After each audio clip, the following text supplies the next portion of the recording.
കാരാപ്പുഴ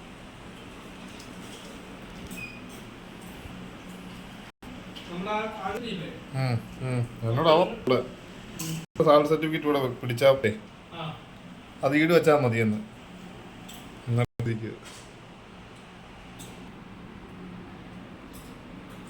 എന്നിട്ട് വാങ്ങിയിരുന്നു.